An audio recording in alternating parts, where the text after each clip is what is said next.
Если вы приехали в Рим так же, как и мы, ближе к обеду, то у вас есть несколько вариантов, как провести оставшийся час дня и вечер.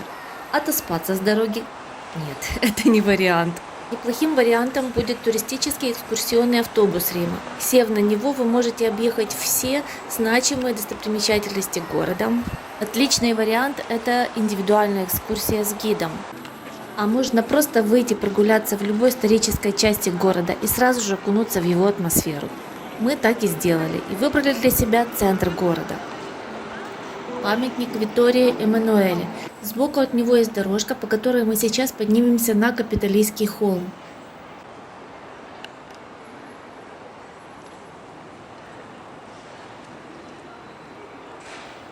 Капитолийский холм. Здесь все начиналось. Именно здесь его спасали гуси. Это самое сердце Рима. И вот все, что от него осталось.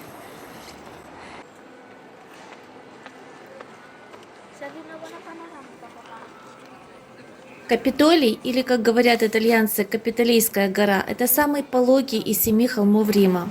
А мы идем к Капитолийской волчице.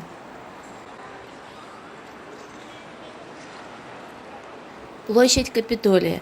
К V веку нашей эры площадь настолько обветшала и пришла в упадок, что вокруг нее пасли коз.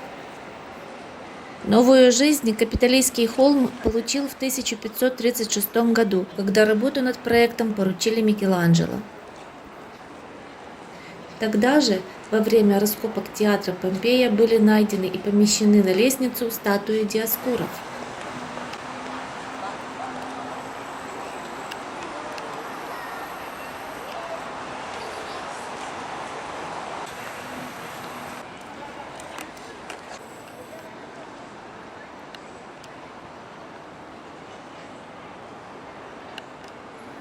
Витториана или алтарь Отечества.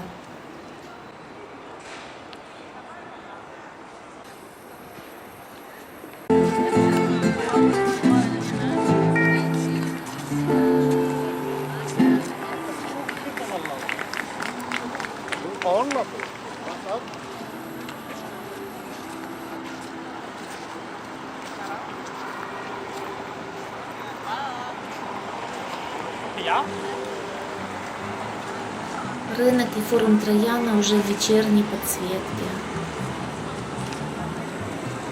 Вечером здесь очень красиво, и сама атмосфера мне показалась более приятной.